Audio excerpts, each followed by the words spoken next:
Hi, welcome to the IBAR Ranch. My name is Brian Wickenhauser. Started the IBAR Ranch 10 years ago with my wife Jennifer Michael and our two girls. My girls are going into 4th and 7th grade, and we started the IBAR Ranch when my second daughter, the youngest daughter, was born. Obviously, now she's 10 years old, and it's been like a whirlwind. A lot of infrastructure, capital improvements, and a lot of fun along the way. A lot of hard work. Here we are 10 years later with the Tin Cup Summer Concert Series. The IBAR Ranch was started in 1992 via my landlord, Dick Bratton. We started the IBAR as a chuck wagon dinner venue with the IBAR Wranglers, and they'd serve brisket and baked potato each Thursday, Friday, and Saturday night, with a IBAR Wranglers concert following each of those meals. And it kind of went dormant in 2003. In 2012, I raised my hand and said, why can't Gunnison have an outdoor concert venue and bring in some national touring acts like they do up in Crestview or even down in Lake City? The light bulb moment was really in 2012 when I went down to Lake City and saw Sleep at the Wheel and Michael Martin Murphy down there. And subsequently, I've had those acts here several times. And most recently, just finished the KBT camp out this past weekend. For its, I think, 7th time. So it's a great venue to get married or go see live concerts. And even as a matter of fact, just yesterday we had over 350 staff, faculty, teachers here for the Gunnison Watershed School District for an all-staff huddle before they begin their school year. We can hold up to 1,100 in a general admission format under the barn, or about 500 seated under this barn roof as well. We have full in-house production, lights and sound, etc. for those national touring acts, or once again, have your ceremony on site and reception under the barn as well. We also offer some camping after concerts, so it's a great experience to come see a great band and get to camp out on site if you choose to do so. Yeah, so welcome to the IBAR Ranch. What are some of your favorite memories at the IBAR? Yeah, favorite memories would be having the Bellamy Brothers bus stuck the very first year we brought them out just near the bonfire. It had rained out that evening, and they have road tires, not real off-road tires, of course, on a touring bus. And so after the show, we didn't have this current hard-packed red crushed granite road that goes around the back there. It was just all lawn, and so subsequently their heavy bus just sunk into the pasture. We had to have 2 tow trucks from H&H pull them out. The second year was a really great event. It was kind of put us on the map. We had Nitty Gritty Dirt Band with about 650 people out here. That was a great event, and it was hippies and cowboys throughout the valley and across the western slope that showed up for that one. So what other great memories? I got married out here in 2004, so that was certainly a highlight personally for me.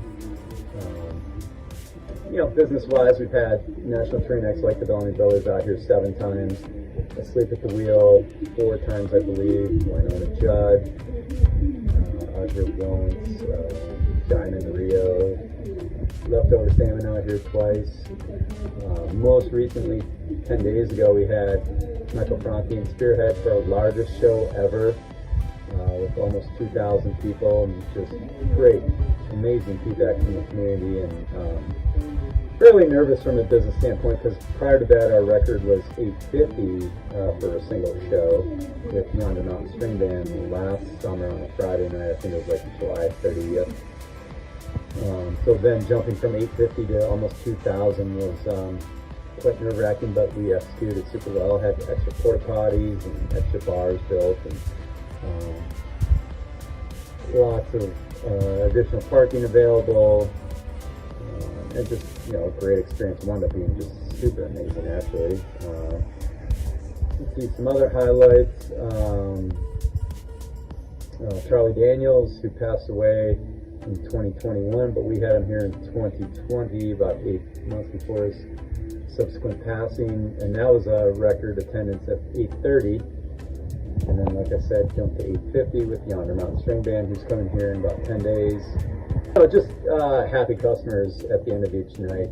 Whether, like tonight, we have kids of the Gunnison Valley, so get to put young kids on a stage where we've had Grammy award-winning artists to young up-and-coming kids, and being able to showcase our local talent, which is quite plentiful, and we have them open up for these national touring acts as well, so they get to rub shoulders with these national touring acts and see how the pros do it, so to speak, and just all the smiling faces, the weddings, etc.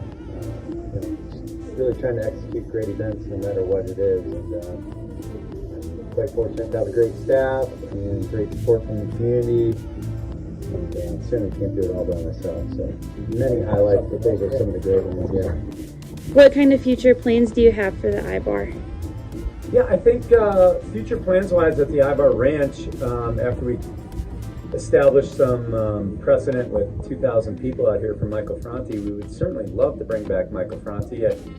He experienced a great time and even told the crowd same time, same place next year, so fingers crossed. You never know how the touring plans work out, but there's so many great artists out there of the caliber that we have brought in, so we just want to keep exploring new artists and understanding what the community would like to see music-wise or hear out here music-wise, and trying to obtain those artists. Those budgets require sizable planning on my part and undertaking, so just keep exploring these national touring acts and trying to bring those acts to the valley that we haven't maybe experienced before.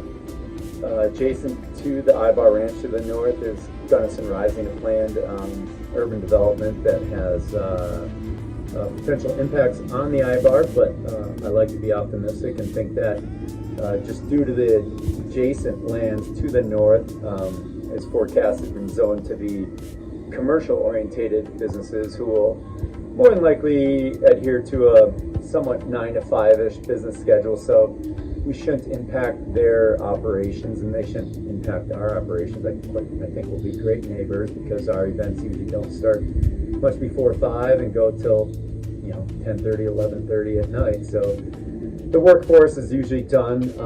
The impact more will be to the north side of Highway 50 where the retail and residential is zoned to be, and we want to be a great neighbor and not keep those folks up too late at night, much like maybe Red Rocks or Fiddler's Green or some of those other amphitheaters in more densely populated areas along the Front Range where, maybe the curfew is, 11 or whatever it may be, and we just will have to adhere to those. And quite frankly, I'm a family member in town.